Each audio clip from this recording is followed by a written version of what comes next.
In my opinion, there is always room for premium dining. I think when people say fine dining is dead, I don't believe that at all. I believe that people now more than ever are able to differentiate the difference between, a pretty shitty experience or a pretty average experience or an okay experience, but also really crave a great dining experience. This is the Deep in the Weeds podcast. I'm Anthony Huckstep. The industry's resilience in the face of a global pandemic has been one of the most inspiring things to come out of such concerning circumstances. With many switching to different modes of operation, some took the time to rethink their offering, take a breath, and head in a new direction. Renovations, new concepts, a new dawn of dining down under. Where are we headed, and what does premium dining look like moving forward? Anna Pavoni is a co-owner of Ormeggio, Chiosco, and the soon-to-be-opened Amare in the Crown Sydney development. Anna, how are you going? Hello, I'm good, thank you. Thanks for inviting me along. We're really stoked to have you here, and we've got lots to talk about. How are you feeling at the moment? It's been a pretty whirlwind 4 months. It has, yes. For me personally, I've never ever been so busy and so overwhelmed with things to get done to deadline, really. So it's been really, really hectic, actually. People who say they've got time for extra Pilates and self-reflection, makes me start to shake. Well, you've got multiple sites and you're going to be adding another one later in the year, which you're no doubt working on already. Can you tell us a bit about some of the changes that you've made? I know you sort of changed the fit out of Ormeggio and sort of launched a new version of it. Can you run us through what some of the changes you made? So actually pre-COVID, we had the idea that we would relaunch Ormeggio. We've been there for 10 years now. So we thought for our 11th year, we would actually completely gut the place and start again. So that was already a bit of a plan in the pipeline. And then when COVID came around and we had to shut, we went from doing, what was going to be a bit of an 8-day, in and out renovation to, we took almost 2 months in the end, and we could do it amazingly, so we could really test dishes and really, review staffing and really do the renovation properly. We've done some really amazing paint, some stucco paint that you would never have the time for if we'd done it, before. So we were actually lucky in that respect. Can you tell us what some of the changes are? What's the difference between Ormeggio then and Ormeggio 2.0? So Ormeggio before, I think over the last 10 years, we'd really, we were really degustation focused. It was super, fine dining. It was very proper service. It was very detailed dishes and that sort of thing. And I think we all felt as though we'd lost our personality a little bit by the end of it. And as a result, we have used 2.0 to go back to having a really good time, designing a restaurant that we actually want to eat in, that we want to go to all the time, that is really, really delicious, more casual, more personality out there. We've put a cocktail bar in the middle of the restaurant. We've even moved our pastry section into the restaurant itself. So we're dishing up these amazing, it's like, they're called Coppa Gelato. It's like Italy's answer to the ice cream sundae. And so our chef is actually at the bar dishing up gelato in these beautiful cups. And yeah, it's really different. It's completely and totally a new restaurant. It's unbelievable. A little earlier you said that you had plans to change Ormeggio before COVID hit. Has it that time made you rethink what your plans may have been, and have they altered as a result of the pandemic for Ormeggio?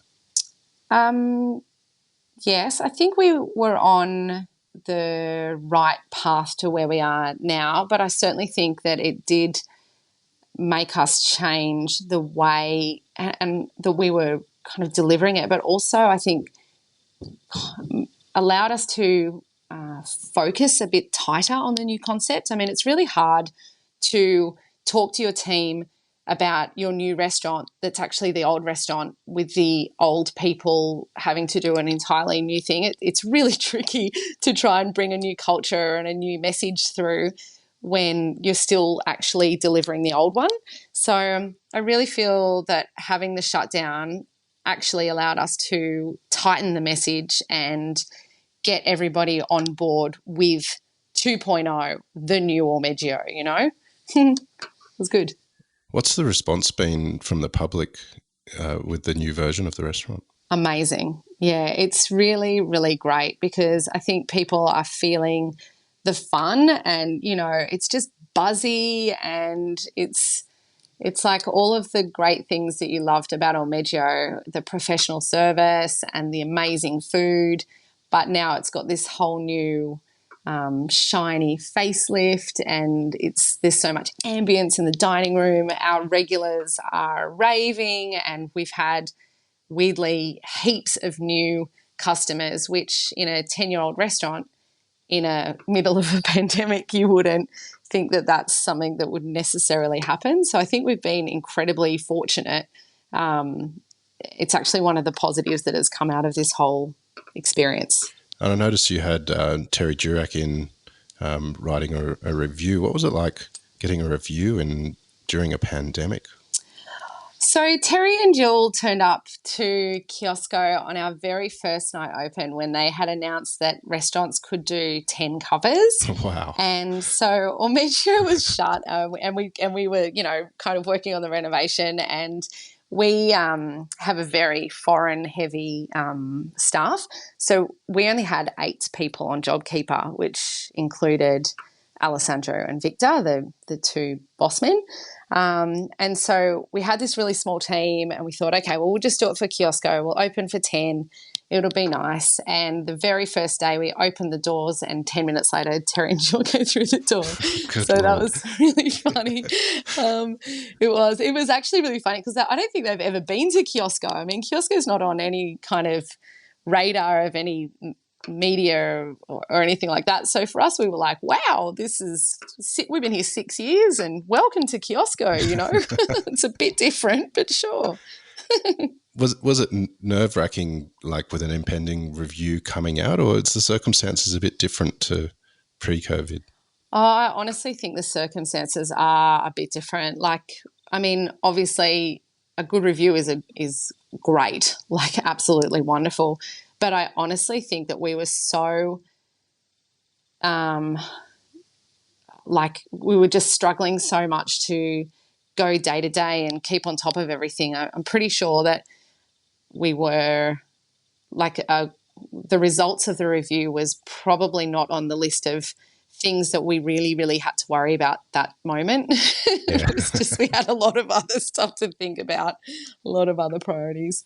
But it was actually really great, and to see them because then they also sort of stuck their head in the Ormeggio, which was a construction site at the time, and so that was exciting to be able to share that news. We hadn't even told anyone that we were doing it, so it was good.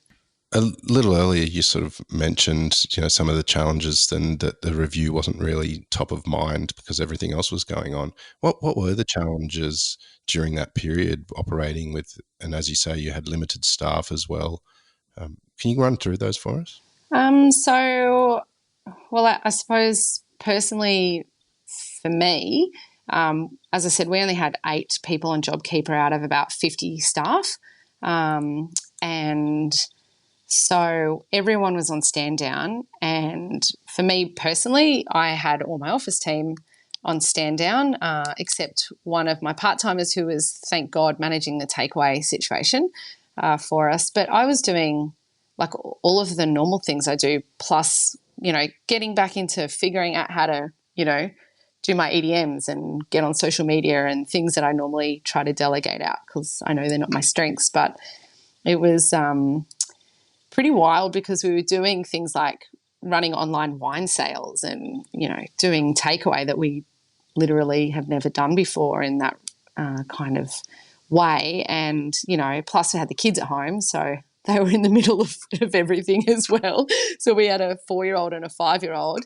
And we also had a house full of guests. So Alessandro's mum arrived from Italy 2 days before they closed the border, and we had three friends of ours who normally live in China and got stuck here in January. So there were 8 of us in our house. So there was also Wow. that as well going on. It was a lot. Yeah.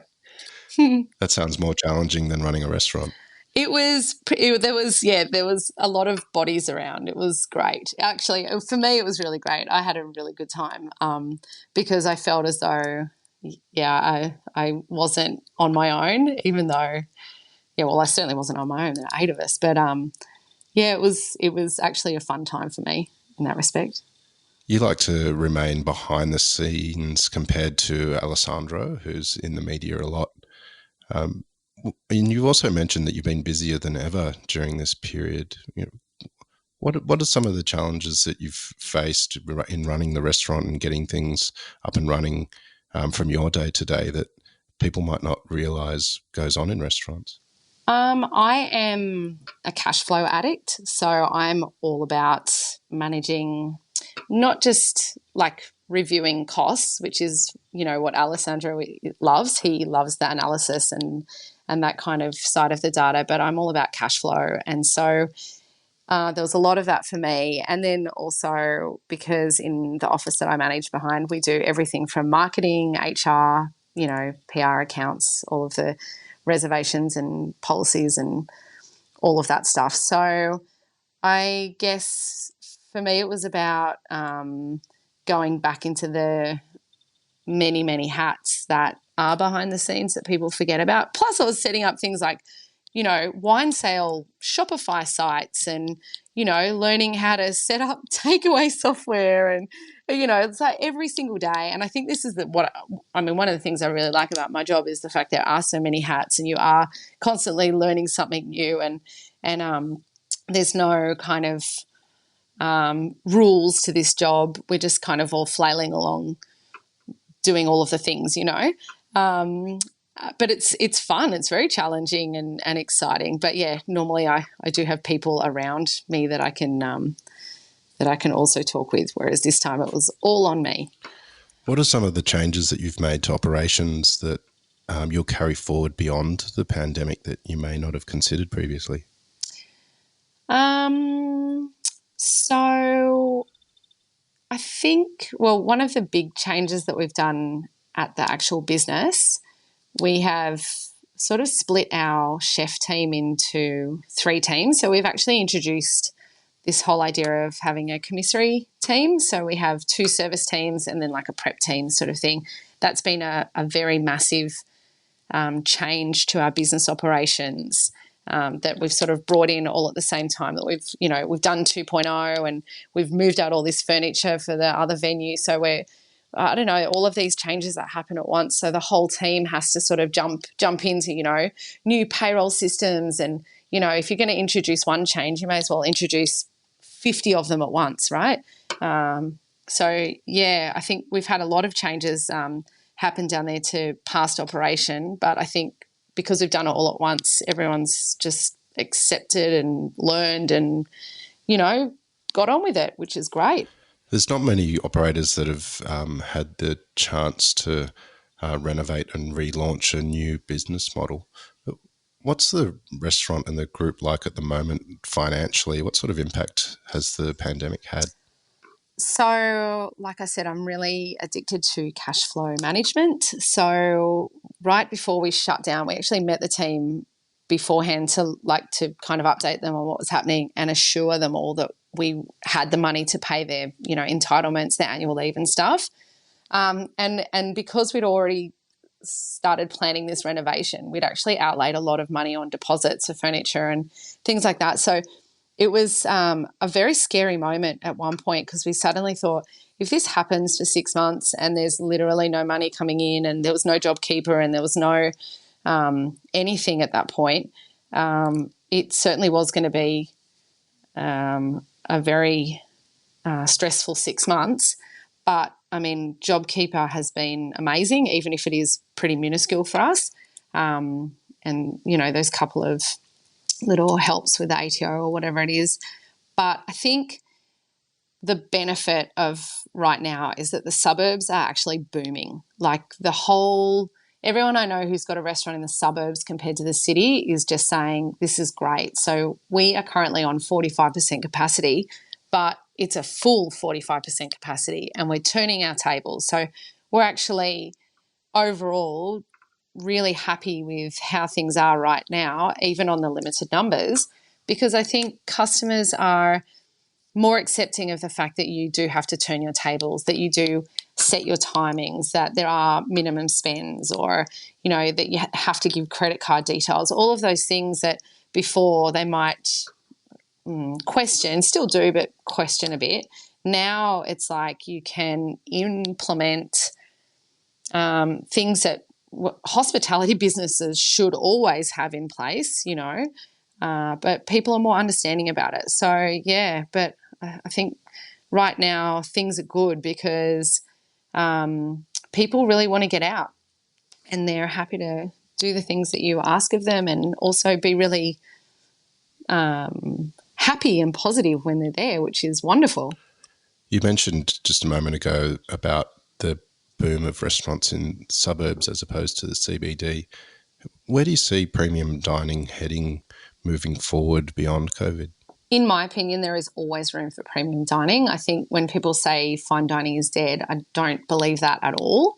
I believe that people now more than ever are able to differentiate the difference between, you know, a pretty shitty experience or a pretty average experience or an okay experience, but also really crave a great dining experience. They want to go to a restaurant that they're confident in, that they trust, that they know their needs are being not just met but anticipated. I think people know quality produce. They are never going to give up on that. I don't believe that premium dining will die. I believe the opposite, in fact. Alessandro's very well known across the country, and he's a wonderful man and a beautiful cook. Um, how did all of this start with Ormeggio, and how did you get into the industry as well?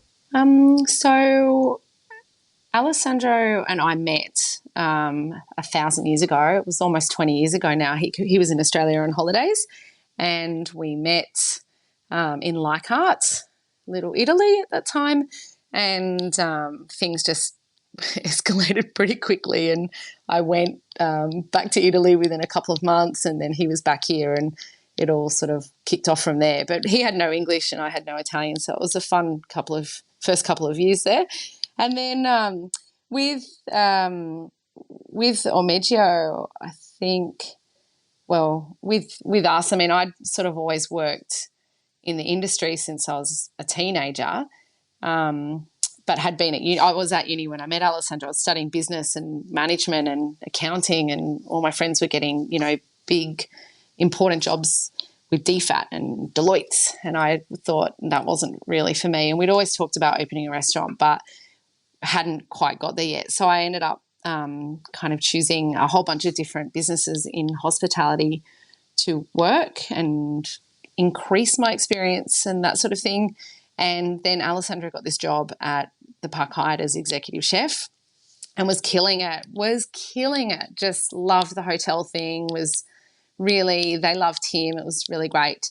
And we were sort of going to follow that hotel path of career success. And then he had a heart attack. So we were scheduled to move to Asia and we didn't. And the day he got out of the hospital after his first heart attack, we had a friend of a friend call us who didn't know Alessandro was sick. And he said, "Oh, mate, I've just seen this great site. It's on the water. Maybe one day you'd like to open your own restaurant. Maybe you should go and have a look at it." And 3 months later, we were open for business. we were so naive. And we just, you just jump into it. I think we didn't really have a clue what we were doing, but we did it. And as I say, that was 11 years ago. So And then Kiosco we did 5 years later. So that's been really amazing, having those two venues side by side that are two completely different offers. And, so we've got regulars that come to Kiosco once a week, twice a week, and then come to Ormeggio for, once a month or special occasions and that sort of thing. You're able to offer such different product down there, but still, do something special at both. It's really cool. I really like it, having those two side by side. And that's kind of what we're doing in the city as well. We'll actually have two venues side by side. So that's going to be a similar setup, I suppose. You mentioned you just sort of jumped into the restaurant, and it's a pretty extraordinary story. How different is the dining landscape now and Ormeggio and how you operate compared to those early days? I think that's a really good question, because I think pretty much everyone I know that has first opened a restaurant, they usually say they had no idea at that point either. And I think when you open a restaurant, especially for people who have worked in the industry and they're a really great restaurant manager or a really great chef, and they think, well, I can do this, I can open a restaurant. And they don't actually realize all of the things that need to be done behind the business. So just like you were saying before, there are a bunch of things behind the scenes that most people don't realize. And I think when you open a new business, we just got really lucky when we opened Ormeggio. We didn't know anything about, marketing or understand probably as much as we should have about accounts or whatever it might be. But we just opened with a bang. And I think back at that time, the media had a very big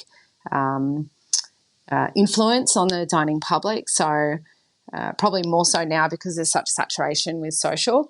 But back then, if you got reviewed by Sydney Morning Herald, oh my God, we were full for a year just because of that review. It literally changed our lives, being reviewed positively in GT, in Sydney Morning Herald, in Delicious, and I don't think it harnesses that kind of power now. So that's a big change, and I think really, really challenging for new businesses these days to not be able to have that kind of kickstart. But yeah, it was pretty different back then. I think people didn't have as much choice as they do these days. But I just think that we were really super lucky. I really do. Now, not only have you renovated and relaunched a restaurant during the pandemic, you've also been working on one to open a bit later this year.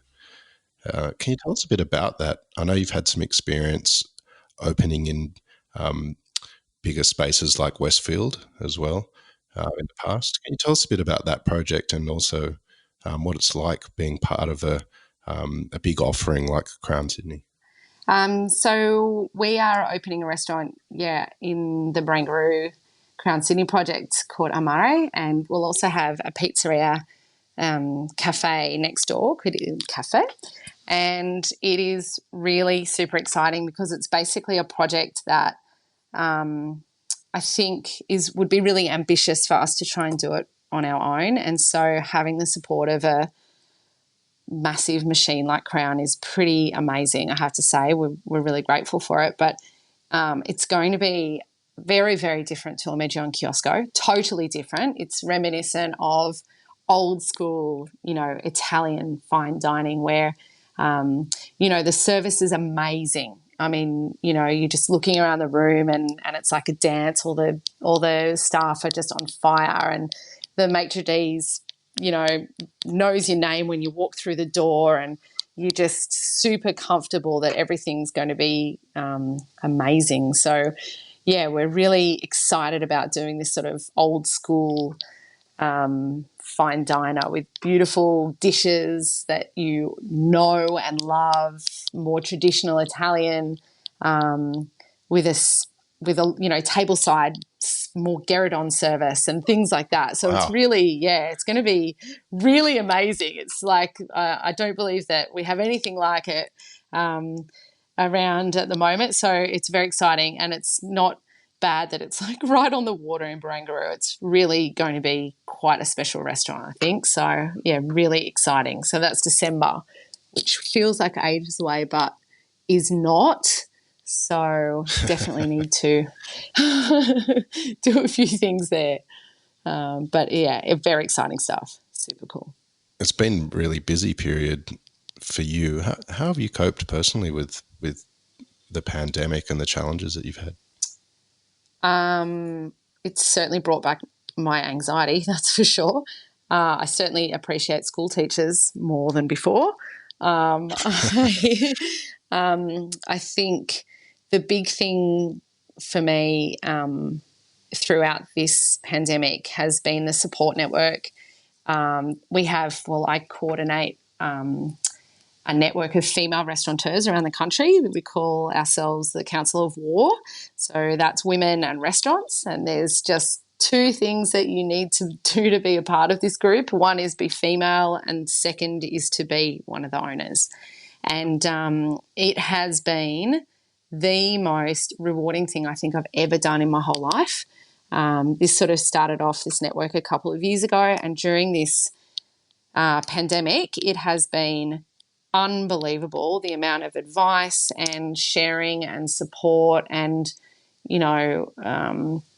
constant contact with other industry folk. It has, like, I literally I can't even describe how amazing this network has been to be a part of during this time, because all of us know a little bit. We're all sharing like crazy. We're all supporting each other. Someone might, right at the start, when the whole stand down thing was happening, it's like, oh my God, has anyone got a template for? Oh my God, can you share your policy? Oh my God, can you, and we were just, really in it together. It's honestly been amazing. I can't rave more about it. If anyone is a female restaurateur out there and wants to join, send me an email, because it has literally been super amazing. Do you think this experience will change the industry for the better in that way? I think there are a lot of positives, definitely, that come out of this for our industry overall. I think one of the things I just mentioned was about guests, I guess, being a bit more understanding about the industry and being more grateful for the industry as a whole, but also just understanding a bit better that when we are turning tables, we're actually doing it because we need to. Like, if we didn't have to turn tables, yeah, that would be amazing. I totally would just want people to come and spend 5 hours in my venue, 100%. But I think being able to explain, and now people are really starting to understand. So I think that that's definitely a good thing. I think there will be some restaurants that fall off in September. But I think also this can be a really great out for people. Restaurants it's a tough gig because there's not really an exit plan. So when you open a restaurant, more often than not, you don't have an understanding of how to get out of the restaurant in the future. That's not part of your process of planning, right? And I think you can get stuck, really. And I think that this pandemic could potentially be a positive for some people who are looking for an out, because it's not a question of pride at that point or anything like that. You can literally blame it on the pandemic. Just blame it on COVID. Like, oh, I've got to close, but it's all COVID's fault. Don't take it personally, and just, shut the doors and move on.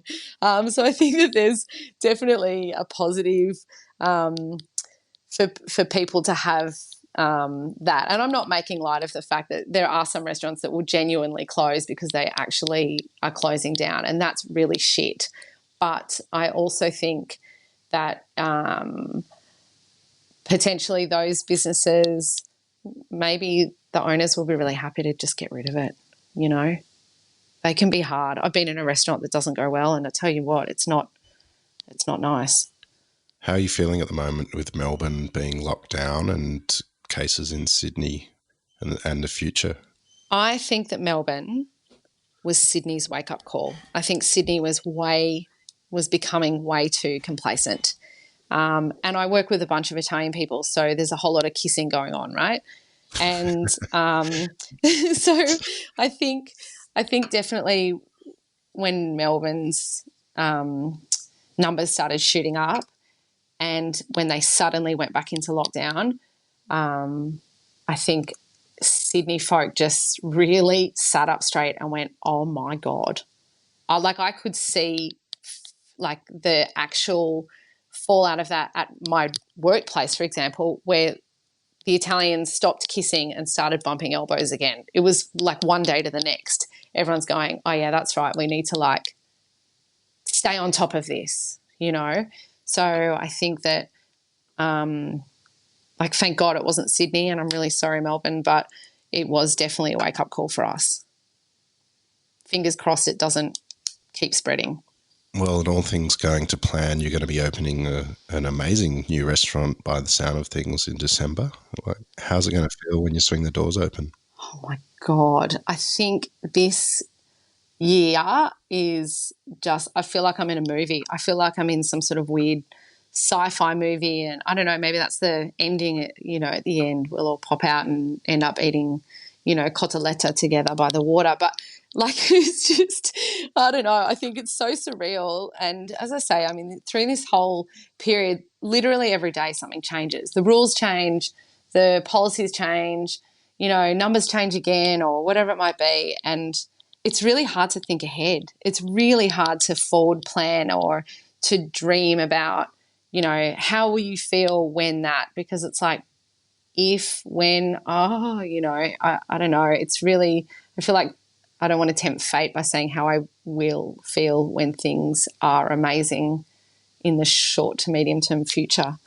But that doesn't mean I won't stop hoping that things are amazing in the short to medium term future. Things are good now. I'm not complaining. I mean, I really am not. Things have been really hectic, but and really stressful, and as I say, brought back a lot of anxiety for me. But I think overall, right now, personally, Alessandra and I are in a good space. Our restaurants are in a great space. You know, Ormeggio 2.0 is killing it. Everyone's happy with Kiosco. The suburbs are booming. Like, I don't know. Right now, things are good. We just have to keep our fingers crossed that they carry on that way. Well, I'll keep all of my fingers and toes crossed as well, because I'm very much excited to see Amare later this year. Really loved chatting with you today and listening to your story. Please keep in touch and hopefully see you in December at the new restaurant. Yes, definitely. Thanks, Anthony. That's great. This is the Deep in the Weeds podcast. I'm Anthony Huckstep. Stay tuned as we share the stories of Australia's hospo community, suppliers and producers in search of hope during this pandemic. Special thanks to executive producer Rob Locke for making this all happen. Follow us on Instagram at Deep in the Weeds Podcast or email us at podcast@deepintheweeds.com.au. Stay safe and be well.